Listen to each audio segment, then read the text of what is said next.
The sound of the slap echoed through the vaulted ceiling of the ultra-luxury restaurant like a gunshot, freezing every server and socialite in mid-motion.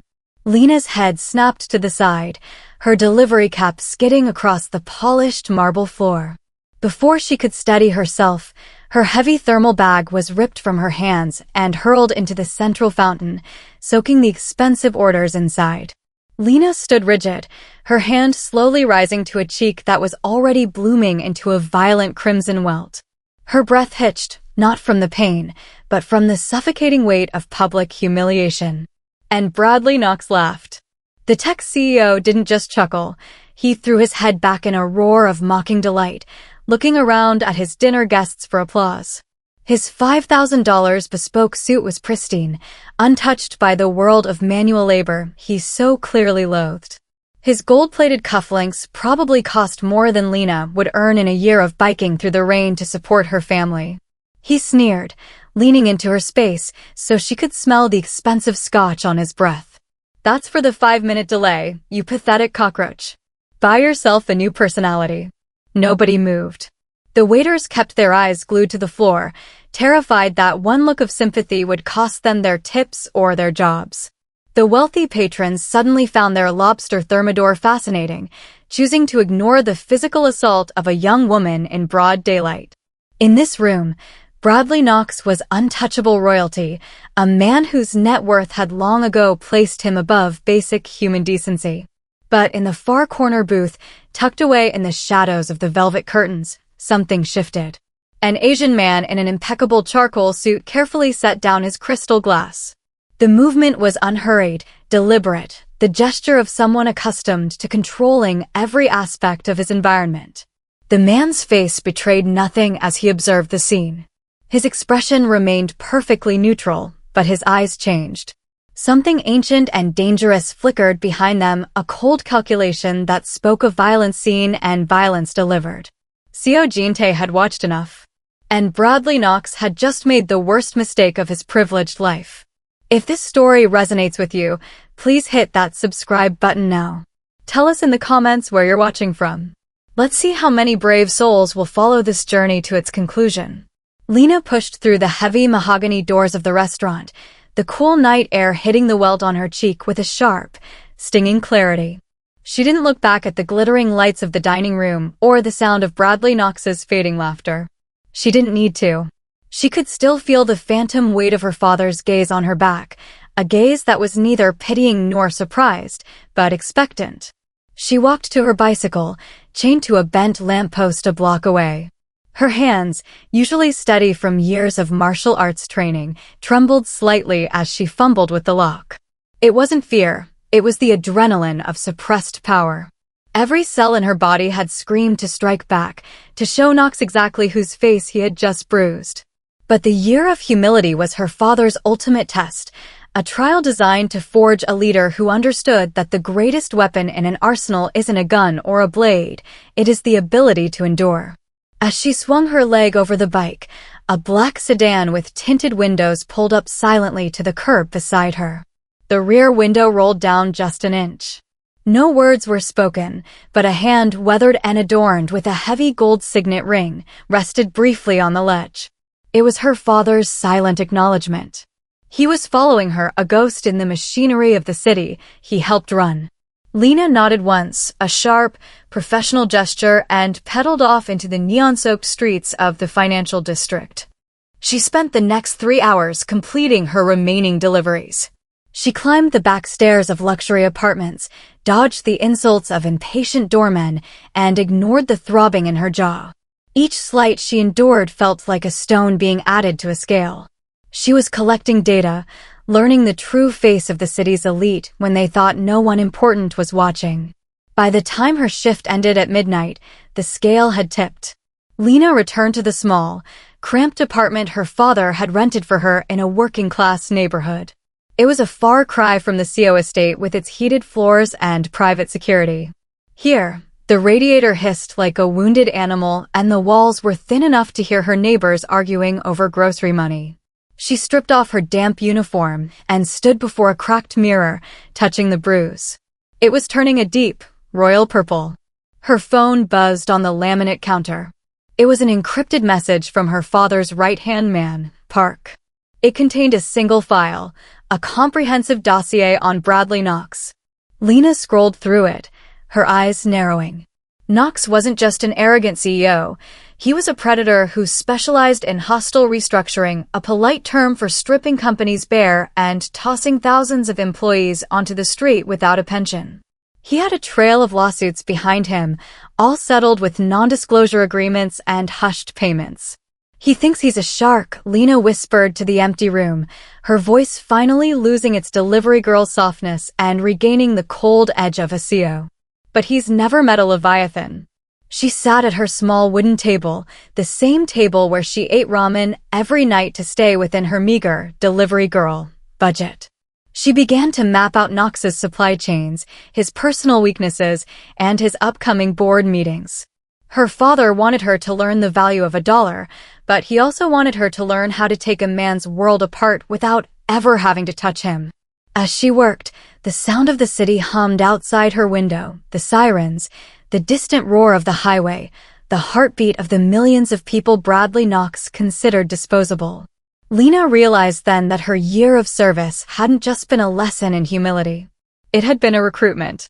She wasn't just a Mafia boss's daughter anymore. She was the voice of everyone Knox had ever stepped on.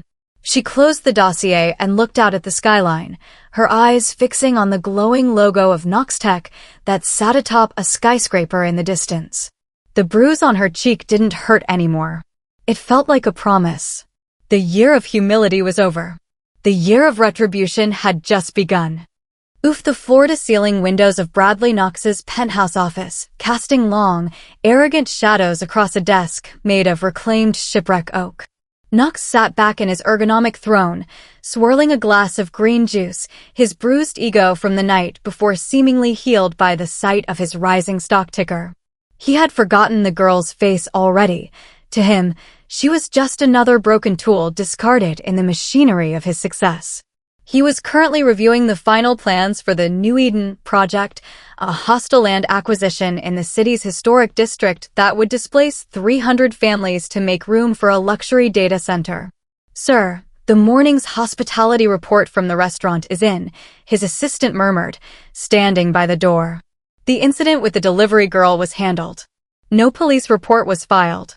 The restaurant management has offered us a private tasting as an apology for the disturbance. Knox chuckled, the sound dry and hollow. Disturbance? I did them a favor. That girl was an eyesore. Send them a bottle of whatever is expensive and tell them I'll be back on Friday. He didn't notice the flickering of his computer monitor or the way the high-speed elevator in his private lobby hummed with a frequency that wasn't quite right. He didn't see the silent black SUV parked across the street, its engine idling with a low, predatory growl. He was the king of his castle, unaware that the foundation had already been turned to sand. Meanwhile, 3 miles away, Seo Jinte sat in the dim light of a traditional tea house, the air thick with the scent of dried herbs and iron. Across from him sat Park, his most trusted enforcer, and 3 of the city's top forensic accountants.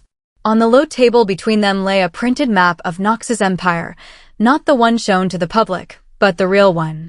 It was a web of shell companies, offshore accounts, and building permits obtained through systemic bribery. He is over-leveraged, Park stated, pointing a scarred finger at a specific holding company. He used the New Eden project as collateral for a massive loan from a private equity firm in Seoul. If that project stalls, the loan is called in immediately. He loses everything: the company, the penthouse, the reputation. Jinte took a slow, methodical sip of his tea. His eyes were cold, reflecting the steam rising from the cup. He didn't just hit a delivery girl, Park. He hit my blood. He hit the future of the CO family. I want him to watch his world burn, but I want him to believe it's an accident until the very last second. I want the calm to be so perfect he doesn't even think to look for cover. And the girl, boss? Park asked. Lena. She stays in the field, Jinte replied, his voice softening by only a fraction. She has seen the cruelty. Now I want her to see the consequence. Tell our contacts in the zoning office to find a structural discrepancy in the New Eden site. Start the whispers in the press. Let the rot begin from within. Back at the Nox Tech headquarters, Bradley was preparing for a lunch meeting when his lead architect burst in, looking pale. Bradley, there's a problem. The city just issued a stop work order on the district site. Something about an undocumented historical landmark under the foundation. We can't break ground. Nox waved a dismissive hand. Pay them off. Find the inspector, buy him a house, and get the permits back by 5. It's not that simple, the architect stammered. The inspector isn't taking calls.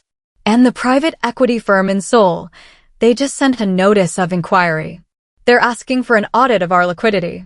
A small, cold knot of unease finally formed in Nox's stomach, but he quickly smoothed his tie. It's a glitch. A minor storm the morning sun filtered thr. I've survived worse. He didn't realize that this wasn't a storm. It was a professional demolition. As he looked out his window, he saw a delivery bike weaving through the traffic below.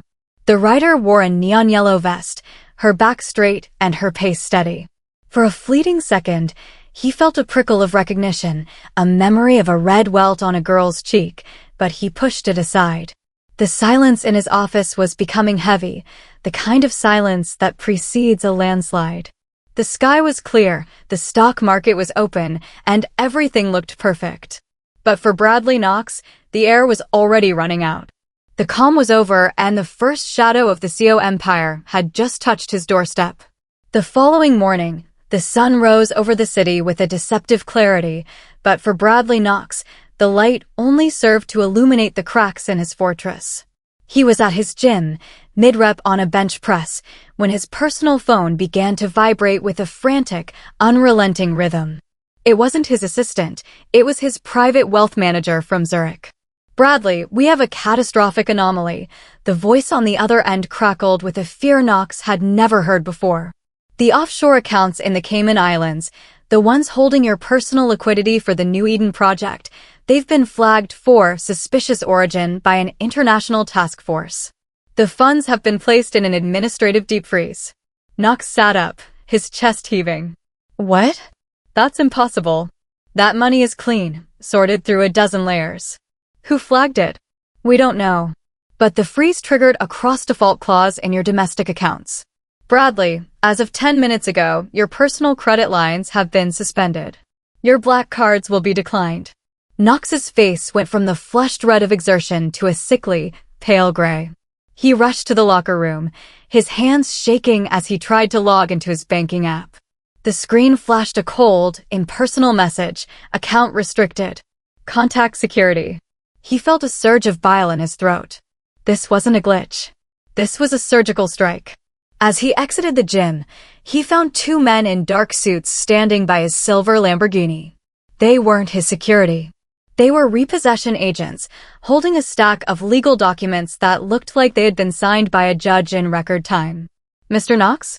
We're here for the Aventador and the Huracan, the lead agent said, his voice as flat as a dial tone.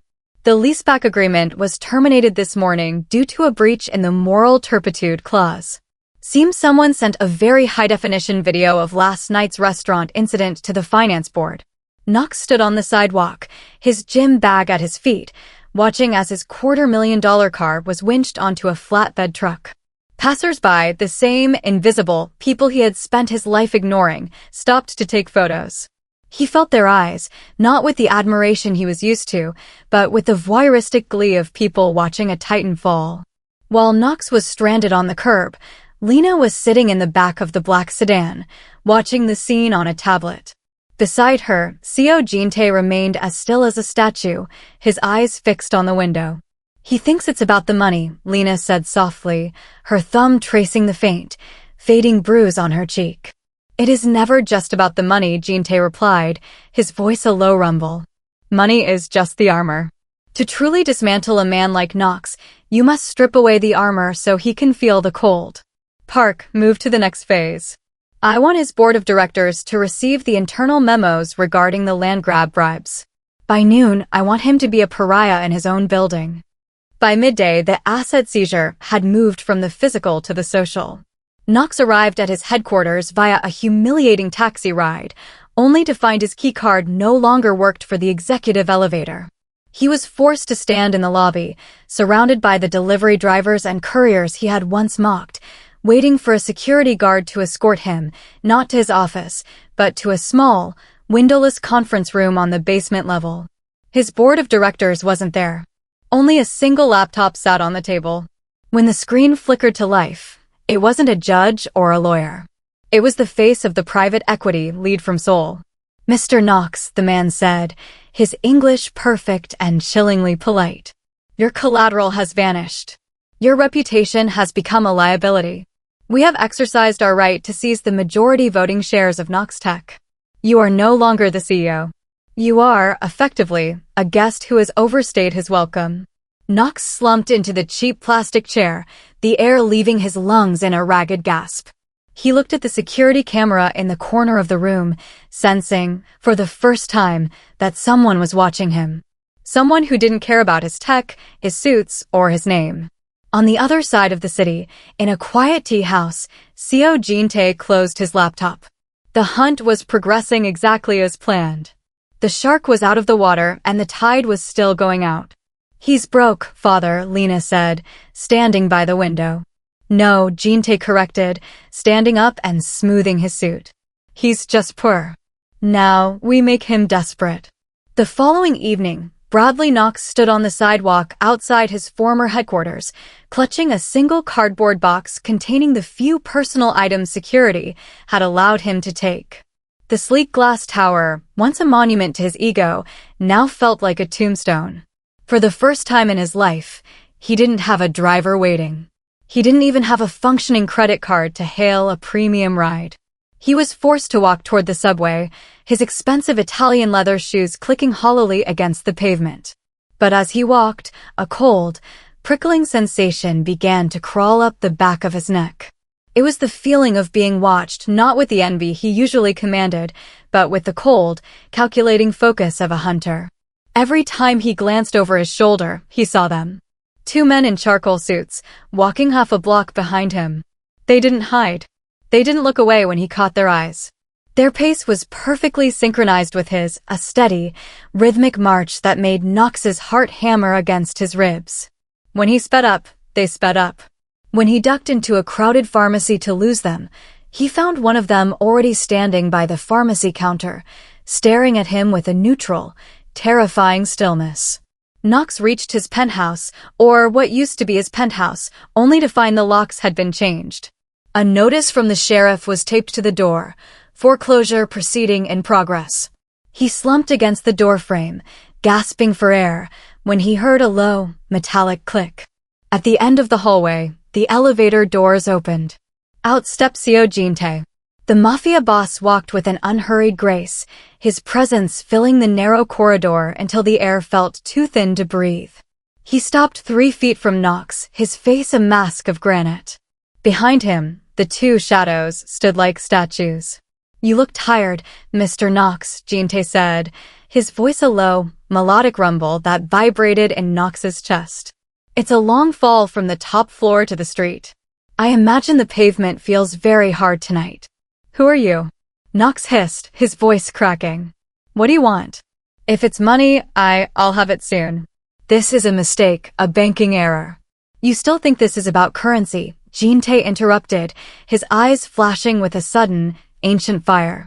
"You think you can pay for the skin you burned, for the dignity you tried to erase with a $100 bill? You didn't just hit a delivery girl, Bradley. You insulted the blood of the CO family." Knox's eyes widened as the realization finally crashed over him like a tidal wave. The girl. The poor delivery worker he had slapped for being 5 minutes late. The one whose face he had laughed at while she knelt in the water of a fountain. She's yours?" Knox whispered, his legs finally giving out as he slid down the door of his stolen home. "She is my only daughter," Jin-tae said, leaning down so his face was inches from Knox's. "And you are the prey. You thought you were the apex predator because you could bully those who served you. But you are just a scavenger who forgot that there are dragons sleeping in the shadows." Jin-tae stood up and adjusted his cufflinks. "The shadows will be your only company now, Bradley. Every corner you turn, every room you enter, my men will be there. You won't know when the end is coming, but you will know it is inevitable. Sleep well. As Jinte turned and walked back to the elevator, the two men in suits remained. They didn't move. They simply stood at the end of the hall, watching Nox as he sat on the floor of the hallway he used to own.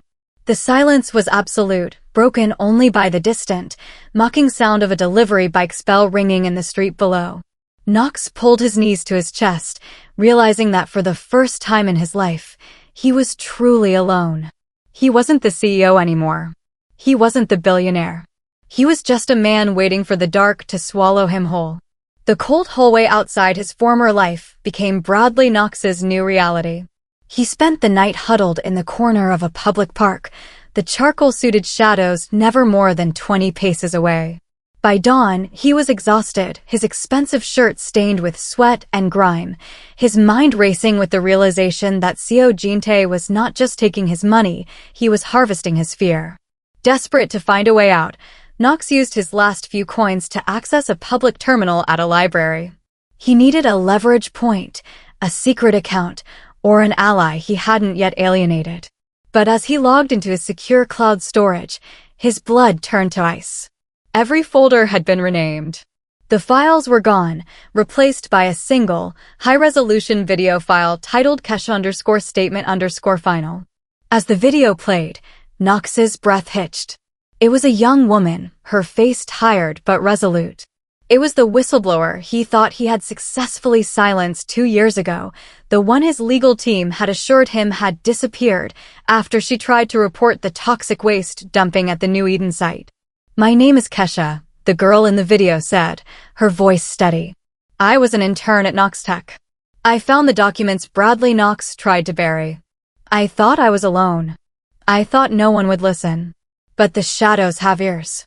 Nox realized with a jolt of terror that the shadows Kesha referred to were the same ones currently following him. This wasn't just a Mafia hit, it was a resurrection. Lena hadn't just been delivering food, she had been a courier of information, moving between the working-class families Nox had exploited, gathering the ghosts he thought he had laid to rest. While Nox stared at the screen in horror, Lena was miles away, standing in a sterile, high-tech evidence room at her father's headquarters. She was no longer wearing the neon yellow vest. She wore a tailored black blazer, her hair pulled back into a sharp, lethal ponytail. On the table before her were physical copies of the memos Nox had deleted, documents that linked the CEO directly to the disappearance of multiple activists. "He thought they were dead," Lena said, her voice cold and devoid of the delivery girl softness. "He thought money could erase a human being. He forgot that ghosts don't stay buried when someone gives them a voice," Park replied, standing behind her. "The documents are ready, Lena. The public prosecutor's office just received the encrypted link. By tonight, the ghost of New Eden will be the top story on every news cycle." Back at the library, Nox tried to delete the video, but the cursor moved on its own. A new window popped up, a live feed of the restaurant from the night of the slap. It was the same moment, captured from Jinte's perspective. He watched himself laugh. He watched Lena kneel. And then he saw the caption that began to scroll across the bottom of the screen. "The price of a slap is the truth." Nox stumbled out of the library, the midday sun blinding him. He felt the eyes of the city on him now. People were looking at their phones, then looking at him. The whistleblower's ghost had gone viral. The corporate titan was being unmasked as a common criminal, and the girl he had humiliated was the one holding the mask. He turned a corner and saw Lena. She was leaning against a black car, watching him. She didn't have a delivery bag. She didn't have a bruise. She just had a look of calm, absolute victory. "You're dead," Nox hissed, his voice a ragged whisper. "I'll kill you for this." Lena didn't flinch. She simply checked her watch. "The police are 3 minutes away, Bradley. And my father is 2 minutes away. If I were you, I'd pray the police get here first." As the distant wail of sirens began to rise over the city noise, Nox looked back at the two men in charcoal suits. They were no longer walking. They were closing the distance. The ghost of his past had finally caught up to him, and the delivery girl was the one who had brought it to his door. He had tried to silence the world, but the world was finally ready to speak his name. The glass-walled sanctuary of the Noxtech Executive Boardroom, perched 40 stories above the city, usually felt like the center of the universe. Today, it felt like an interrogation room. Bradley Knox sat at the foot of the long, obsidian table, his suit rumpled and his eyes bloodshot. He had used his last remaining connections to force an emergency session, hoping to rally the board members he had handpicked and bribed over the years. He needed a vote of confidence. He needed his life back. "This is a coordinated smear campaign," Knox shouted, slamming his fist onto the table. The sound, once authoritative, now lacked teeth. The video, the whistleblower, the frozen accounts, it's all a sophisticated hack by a competitor. "If you ask me now, you're letting the terrorists win. We have to push the New Eden project through. It's our only path to liquidity." The board members, men and women who had once laughed at his jokes and overlooked his eccentricities, sat in a chilling, heavy silence. They didn't look at Knox. They looked at the double doors at the far end of the room. The doors swung open with a slow, heavy finality. Seo Jin-tae walked in, followed by Lena. The transformation was complete. Lena wore a sharp, charcoal gray suit that mirrored her father's, her presence radiating a cold, focused power that made the board members instinctively straighten their backs. She wasn't the girl who had knelt in a fountain. She was the heiress of the Seoul legacy, and she was carrying a stack of leather-bound folders. "The New Eden project is dead, Mr. Knox," Lena said, her voice cutting through the room's tension like a blade. She didn't look at the empty chair at the head of the table. She walked straight to it and stood behind it. "As of 9 a.m. this morning, the CO Group has acquired 49% of Noxteca's outstanding debt. Under the terms of the emergency restructuring clause you yourself authored last year, we are moving to convert that debt into controlling equity." Knox scrambled to his feet, his chair screeching against the floor. "You can't do that. You're a delivery girl. You're criminals. This is a hostile takeover." "It is not a takeover," Bradley Jin-tae said, stepping forward. He didn't raise his voice, yet it seemed to fill every corner of the room, vibrating the very glass that overlooked the city. "It is a repossession. You treated this city like your personal playground, and its people like toys to be broken. You forgot that every playground has a landlord." Lena opened the folders, sliding documents in front of the board members. "These are the signed confessions from the zoning officials Knox bribed. And here," she tapped a digital tablet, "is the evidence of the shell companies used to launder the disappearance funds. The SEC and the FBI are currently in the lobby. They aren't here for the company. They are here for you." The board members began to stand, one by one, moving away from Knox as if his failure was a contagious disease. The man who had once been untouchable royalty was now a pariah in the kingdom he had built. He looked at the faces of his former allies and saw only the reflection of his own ruin. "You think you've won?" Knox hissed, his voice trembling with a mixture of rage and terror. "You're just replacing one monster with another." Jin-tae walked up to Knox, stopping just inches away. He reached out and straightened Knox's crooked tie with a terrifyingly gentle touch. "The difference, Bradley, is that I know what I am. I protect my own. You? You don't even know how to protect yourself." Lena looked at her father, then back at the board. "The motion to remove Bradley Knox as CEO is on the floor.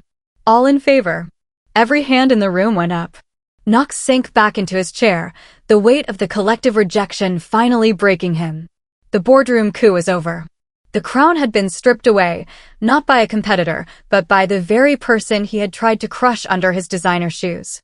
As the elevator chimes signaled the arrival of the authorities, Lena looked out the window at the city below. She had learned the value of $1, the sting of a slap, and now the absolute weight of justice. The storm had arrived, and the House of Knox was being leveled to the ground. The heavy glass doors of the Noxtech building hissed shut behind Bradley Knox for the last time. He stood on the sidewalk, a pariah in a city he once thought he owned. The air felt colder now, as if the sun itself had withdrawn its favor from him. He reached into his pocket to call a private security firm, men who specialized in making problems disappear, only to find his high-end smartphone remotely wiped and locked. A black screen stared back at him, reflecting his own frantic, wide-eyed expression. He began to run. He ignored the burning in his lungs and the blisters forming on his feet as he ducked into a narrow alley, desperate to find a way to the waterfront where he kept a getaway boat registered under a fake name. If he could just reach the water, he could disappear. He burst through the service entrance of a luxury hotel, hoping to cut through the lobby to the back street, but he stopped dead. Standing by the elevators were the two men in charcoal suits. They didn't move toward him. They didn't reach for weapons. They simply stood there, their presence a silent, immovable barrier. One of them slowly tapped his wrist, a gesture that signaled Knox's time was running out. Knox spun around and sprinted for the subway, descending into the sweltering, crowded belly of the city. He pushed past commuters, his expensive suit now torn and smelling of panic. He jumped onto a departing train just as the doors began to slide shut, gasping for breath as the metal tube screeched into the dark. He looked around the car, seeking a moment of safety, but his heart nearly stopped. Sitting at the far end of the subway car, surrounded by the very working-class people Knox had spent his life stepping over, was Lena. She wasn't looking at him. She was reading a book, her posture relaxed, her face a mask of serene indifference. She looked exactly like the delivery girl he had slapped, except for the way the people around her seemed to instinctively give her space, a silent circle of respect and fear. "There is no exit, Bradley," a voice rumbled from the intercom system of the train. It was Seo Jintae's voice, calm and hollow. "The city is my house. Every street, every tunnel, every shadow belongs to the Seo family. You tried to run from justice, but you only ran deeper into my world." Knox lunged for the emergency brake, but as he reached for the handle, the lights in the subway car flickered and died. For several seconds, there was only the roar of the wheels and the darkness. When the emergency lights hummed to life, the car was empty. Lena was gone. The commuters were gone. Only Knox remained, locked inside a moving tomb. The train began to slow, not at a station, but in the middle of a dark tunnel. The doors slid open with a heavy thud. Outside, the tunnel was lined with men in black suits, their faces illuminated by the harsh glow of industrial work lights. They stood in two perfect lines, creating a path that led toward a heavy iron door. At the end of the path stood Seo Jintae, his Jindo dog, Phantom, sitting silently at his side. The dog's eyes glowed in the low light, tracking Knox's every movement with predatory focus. "You spent your life building walls to keep people like us out," Jintae said as Knox stepped trembling onto the tracks. "But walls only work if the foundation is strong. Yours was built on cruelty. Now, the walls are closing in." Knox looked back at the subway car, but the doors had already shut, and the train pulled away into the gloom. He looked at the lines of men, then at the iron door. He realized then that this wasn't an arrest. It wasn't a kidnapping. It was an appointment. He had reached the end of the line, and the only way forward was through the shadows he had spent his life creating. The predator had finally been herded into the cage, and for Bradley Knox, there was no exit left. The iron door groaned on its hinges, revealing a space that smelled of damp concrete and old metal, a derelict warehouse on the edge of the district where the New Eden project was supposed to rise. Bradley Knox was pushed inside, his knees buckling as he hit the grimy floor. This wasn't the polished marble of his penthouse or the climate-controlled glass of his boardroom. This was the raw, unwashed reality of the world he had tried to pave over. The space was dim, illuminated only by a few flickering industrial lights hanging from rusted chains. In the center of the room sat a single wooden chair. Surrounding it, standing in the shadows like a jury of ghosts, were dozens of people. Knox squinted, his breath coming in ragged gasps. He recognized them now, the faces from the files, the families he had evicted, the workers he had underpaid, and the activists he had silenced. At the front of the group stood Lena. She was no longer in her business suit. She wore the neon yellow delivery vest again, the fabric stained with the city's grit. Beside her stood Kesha, the whistleblower he had tried to erase. "You like to talk about restructuring, Bradley," Lena said, her voice echoing off the corrugated metal walls. "You like to talk about collateral damage and necessary losses. But you never had to look at the damage. You never had to live with the loss. Seo Jin-tae stepped out from the darkness, his presence commanding the very air in the room. He held a small, portable camera, the same kind Knox had used to film Lena's pain in the restaurant. He didn't point it at Knox's face, he pointed it at the crowd.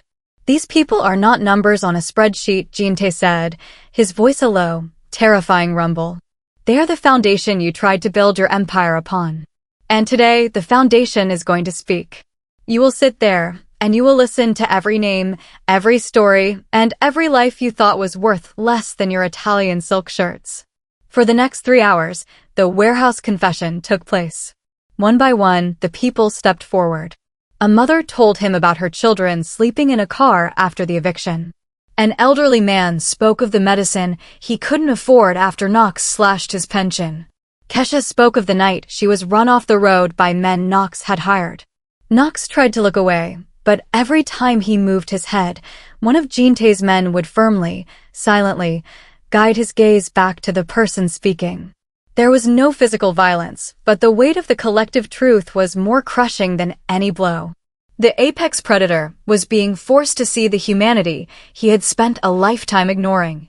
I can pay you," Knox sobbed, his voice a pathetic whimper in the vast space. "I'll give you everything. Just let me go. I'll sign the papers, I'll admit to the bribes." "You've already signed the papers, Bradley," Lena interrupted, stepping closer. She held up a digital tablet showing a signed confession, witnessed and timestamped. "The authorities have been watching this entire session via a private link. Your words aren't a deal. They're a conviction." Jin-tae walked to the center of the room and looked at the crowd. With a single, silent nod, he signaled for them to leave. They filed out in a quiet, dignified procession, leaving Knox alone in the center of the vast, empty warehouse. "You thought you were a god because you were rich," Jin-tae said, looking down at the broken man. "But a god who doesn't care for his people is just a statue waiting to be toppled. You are no longer Bradley Knox, the CEO. You are just a man in a cold room, waiting for the police to find him." Jin-tae turned and walked toward the exit, Lena following close behind. As they reached the door, Lena paused and looked back. She reached into her pocket and pulled out the $100 bill Knox had tossed at her in the fountain. She dropped it on the floor. "Keep it," she said, her voice cold and final. "You're going to need it where you're going. It's exactly what your dignity is worth." The heavy iron door slammed shut, the sound ringing through the warehouse like a gavel. In the darkness, Bradley Knox finally understood. He had spent his life thinking he was the one in control, but he was just a delivery boy for his own destruction. The confession was over, and the silence that followed was the loudest thing he had ever heard. The morning after the warehouse confession, the city awoke to a different world. The digital billboard atop the Knox Tech Tower, which had once flashed Bradley Knox's smug face and the company's skyrocketing stock, was dark. By noon, the logo was being dismantled, piece by piece, by workers who wore the same determined expressions as the people Knox had once tried to erase. The news cycle was a relentless tide of revelations. The whistleblower's ghost had triggered a federal investigation that reached far beyond Knox, exposing a network of corruption that had poisoned the city for decades. Bradley Knox sat in a holding cell, stripped of his silk shirt and his designer shoes. He was wearing a standard-issue orange jumpsuit, staring at a concrete wall that offered no reflection of his former glory. There were no cameras here to capture his entertainment, no servants to blame for his failures. He was just a number in a system that didn't care about his net worth. Across town, in the quiet sanctuary of the Seo family garden, Lena stood by a koi pond, watching the colorful fish weave through the water. She was dressed in a simple, elegant hanbok, the traditional fabric a soft contrast to the tactical gear and delivery uniforms of her recent past. The bruise on her cheek had faded into a faint, yellowing memory, but the strength in her eyes was new and permanent. Seo Jin-tae joined her, carrying 2 cups of tea. He stood beside her in silence for a long time, watching his daughter. He didn't see a delivery girl anymore, nor did he see the sheltered princess he had once feared she might become. He saw a leader. "The year of humility is officially over," Lena, Jin-tae said, his voice a warm, low resonance. "You have seen the bottom, and you have stood at the top. You have learned that power is not something you wield over people, but something you hold for them. Lena took the tea, the warmth of the cup grounding her. I used to think the shadows were just a way to stay hidden, Father. I used to think the CO name was a shield. But I realize now it's a responsibility. Nox fell because he thought he was the only one who mattered. He forgot that the shadows are made by everyone he stands in front of. Jean-Tay nodded, a rare, genuine smile touching his lips. The organization is changing. The protection we offer will no longer just be about territories and tribute. Under your leadership, it will be about the foundation. We will protect the families Nox displaced. We will fund the whistleblowers who are too afraid to speak. We will be the silent guardians of the people the law forgets. A new legacy, Lena whispered, looking out at the city's skyline as the sun began to set, painting the glass towers in shades of amber and violet. A legacy of balance, Jean-Tay corrected. The story of the poor delivery girl and the entitled CEO became a legend in the city, a cautionary tale whispered in boardrooms and a story of hope shared in break rooms. But while the public focused on the scandal, the real transformation was happening in the quiet corners. The CO Foundation opened its doors that week, headed by a young woman who knew exactly what it felt like to be invisible. Lena walked back into the city that evening, not as a delivery girl on a bike, and not as a Mafia heiress in a motorcade. She walked among the people, her presence quiet and unassuming. She passed a cafe where a waitress was laughing with a customer, and a construction site where the workers were being paid a fair wage. She felt the weight of the city, but it no longer felt like a cage. It felt like a garden she was responsible for. In the shadows behind her, two men in charcoal suits followed at a respectful distance, their eyes sharp and vigilant. But Lena didn't need them to clear her path. She knew the way now. The lion's daughter had found her voice, and the city was finally listening. The shadows were no longer a place of fear. They were a place of justice. And as the moon rose over the silent, dark Noxtech Tower, a new era began, one where the quietest person in the room was finally the one in charge.